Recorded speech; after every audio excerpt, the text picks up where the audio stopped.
Hello dear, welcome करता हूँ आप सभी को यूट्यूब चैनल नर्सिंग ज्ञान में। और मैं आप सभी को आज बहुत ही इम्पोर्टेंट वीडियो लेकर आया हूँ, जहाँ पे आप सभी को जितने भी, चाहे आप फर्स्ट ईयर है, सेकेंड ईयर है या थर्ड ईयर है, यह वीडियो देखना काफ़ी ज़्यादा महत्वपूर्ण है। क्योंकि इस वीडियो में आप सभी 2022 से 23 वालों के लिए मैं बहुत ही अच्छा बात करने वाला हूँ।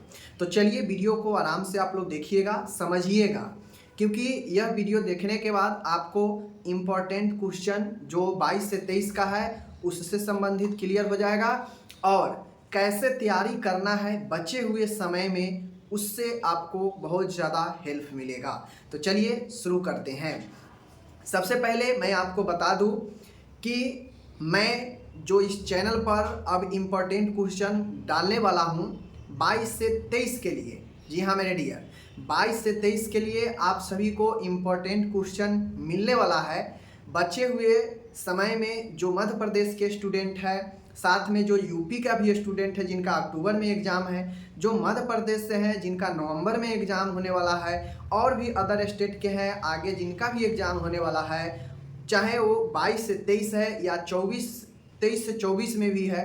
कुछ स्टेट जैसे बेंगलुरु वगैरह का 23 से 24 का भी इसी आसपास नवंबर दिसंबर में एग्ज़ाम हो जाता है, तो उनके लिए भी यह जो है यूजफुल है। ठीक है, तो चलिए मैं बता दूं कि आप सभी फर्स्ट ईयर के लिए 22 से 23 एमपी हो, यूपी हो, कोई दिक्कत नहीं है, कि कोई भी स्टेट है कोई दिक्कत नहीं है, बिल्कुल सबके लिए कारगर है। ठीक है, आपको कल यानी 9 तारीख से इम्पोर्टेंट क्वेश्चन का वीडियो आपको मिलने लगेगा। इम्पोर्टेंट क्वेश्चन में कुल मिला के 50 से 60 क्वेश्चन होंगे पर सब्जेक्ट में। फर्स्ट ईयर 4 सब्जेक्ट है, सेकेंड ईयर 4 सब्जेक्ट है, थर्ड ईयर में 2 सब्जेक्ट है। तो आपको पर सब्जेक्ट आप लोग मान के चलिए 50 से 60 क्वेश्चन आपको पर वीडियो यानी पर पीडीएफ में इम्पोर्टेंट क्वेश्चन मिलेगा, जिसमें आपको शॉर्ट क्वेश्चन एक जगह रहेगा, लॉन्ग क्वेश्चन एक जगह रहेगा। तो अब आपको ये चीज़ें मिलेगा। 4 दिन जो वीडियो आएगा, Monday, Tuesday, Wednesday and Thursday, चारों दिन आपको इम्पोर्टेंट क्वेश्चन का वीडियो मिल जाएगा। ठीक है, उसके बाद आपको तैयारी करना है इसी इम्पोर्टेंट क्वेश्चन का, बाकी कहीं से नहीं आपको करना है। अगर आप ये दिए गए सभी इम्पोर्टेंट क्वेश्चन का तैयारी बेहतर तरीके से कर लेते हैं तो आपको इधर उधर भटकने का, एग्ज़ाम में फेल होने का, नॉलेज कम होने का कोई जो है आपको दिक्कत आपके अंदर नहीं रहेगा। हाँ, बशर्ते आपको यह 50 से 60 क्वेश्चन जो दिया जाएगा उसको आपको बेहतर ढंग से तैयारी करना होगा बचे हुए जितने भी समय आपके पास हैं। अब आप कहेंगे कि बचे हुए समय में चारों सब्जेक्ट में 50-50 अगर 60-60 क्वेश्चन होगा, 250 क्वेश्चन होगा, मैं इसको कैसे तैयारी करूंगा?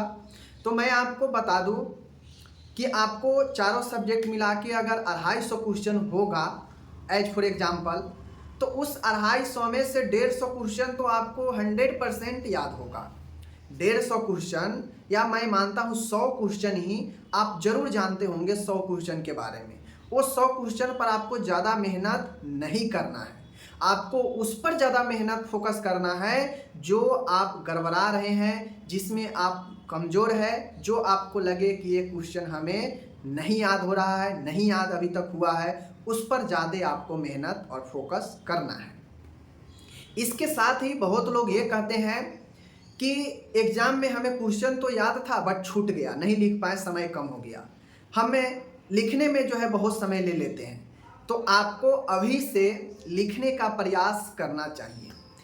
अगर आप डेली नहीं लिख पाते हैं तो कम से कम 2 दिनों पर, 3 दिनों पर आप जो पिछला क्वेश्चन तैयारी किए हैं, याद किए हैं, उसको बिना देखे हुए कॉपी में लिखने का प्रयास करें। 2 से 3 पेज लिखने का प्रैक्टिस बहुत ज़रूरी होता है, क्योंकि हम देखते हैं प्रैक्टिस आपके 12th के बाद बहुत लोग छोड़ देते हैं लिखने का काम। सिर्फ याद करना, सिर्फ शॉर्ट क्वेश्चन पढ़ना, ऑब्जेक्टिव्स पढ़ना, इस पर फोकस चला जाता है। तो लॉन्ग क्वेश्चन का लिखने का जो प्रैक्टिस है वह 12th के बाद लगभग बहुत सारे स्टूडेंट का कम जाता है। तो लिखने का प्रैक्टिस काफ़ी महत्वपूर्ण है। लिखने का तरीका बेहतर होना चाहिए, पॉइंट बाय पॉइंट एकदम क्लियर कीजिए, साफ साफ लिखिए बेहतर ढंग से। कोई भी क्वेश्चन को अचानक से शुरू किए और लास्ट तक पढ़कर नहीं छोड़ना है। उसके एक एक जहाँ फुल स्टॉप हो, जहाँ पूर्ण विराम हो, वहाँ तक कंप्लीट कीजिए। फिर उसके बाद का लाइन का क्लियर करें, फिर उसके बाद का लाइन का क्लियर करें। ठीक है, लाइन बाय लाइन के चक्कर में स्टूडेंट फंस जाते हैं, सोचते हैं इस लाइन के बाद ए है, इस लाइन के बाद ए है, वैसे ही हमको लिखना है। नहीं, आपको जानकारी होना चाहिए क्वेश्चन के बारे में। और आप एक लाइन ऊपर, दो लाइन नीचे करके अगर किताबी लैंग्वेज से हटकर लिखेंगे तो वो चीज़ें आपको ज़्यादा दिन तक याद रहेगा। तो आपको क्या करना है, लाइन बाय लाइन के चक्कर में मत पढ़ना है। आप टुकड़े टुकड़े में कुछ आंसर को याद कीजिए, थोड़ा थोड़ा कर करके। और मान गए ऊपर के एक लाइन हम अगर नीचे लिख दें तो क्या कोई दिक्कत? कोई दिक्कत नहीं। हाँ, लेकिन जो परिभाषा होता है, परिभाषा तो 2 से 3 लाइन का होता ही है, तो उसमें उस चीज़ को आप जो है लिख दीजिएगा, क्या दिक्कत है। रही बात, जिस क्वेश्चन में अगर पॉइंट हो, जिस आंसर में अगर पॉइंट हो 1 2 3 4 5 6 ऐसे करके, तो अगर आपके बुक में, आपके नोट्स में जो चीज़ 6वें पॉइंट पर है उसको आप 1वें नंबर पर अगर लिख देते हैं तो इसमें कोई बुराई नहीं है, कोई दिक्कत नहीं है। अब आप कहेंगे एक है बुक में दिया हुआ 1 पे, उसको हम 1 पर ही लिखें, जो 2 पर दिया है वो 2 पर ही लिखें, तो उससे दिक्कत हो जाता है। उससे आपके माइंड पर प्रेशर आ जाएगा, आपको लगेगा कि नहीं वहाँ जो चीज़ें दिया है सीरियल वही हम भी याद करें, वही हमको ही करना है, नहीं तो गलत हो जाएगा। तो इससे जो है आपके दिक्कत होता है। किताब में जो चीज़ें मैटर वही होना चाहिए। मैटर में अगर ऊपर नीचे करके लिख दीजिएगा उससे कोई दिक्कत नहीं है, लेकिन मैटर वही होना चाहिए। ठीक है, ऐसा नहीं कि दूसरे क्वेश्चन का आंसर किसी तीसरे क्वेश्चन में लिख देंगे तो सही हो जाएगा, नहीं, आंसर वही होना चाहिए, ऊपर नीचे चलेगा, कोई दिक्कत नहीं है। समझ गए चीज़ें को ना, ये चीज़ होता है। अब मैं बता दूं, जो मैं क्वेश्चन दूंगा उसको आपको अपने एग्जाम तक कैसे रेडी करके रखना है। सपोज मानिए कि मैं थर्सडे तक चारों सब्जेक्ट का फिनिश कर दिया, इंपॉर्टेंट क्वेश्चन देना इस थर्सडे, जो वीकेंड आपका शुरू होगा इसमें थर्सडे तक हम मानते हैं 13-14 तारीख जो है आपके होंगे। समझ गए, 13-14 जो है मान के चलिए 12 तक, 9 10 11 12 तक मैं फिनिश कर दूंगा देना।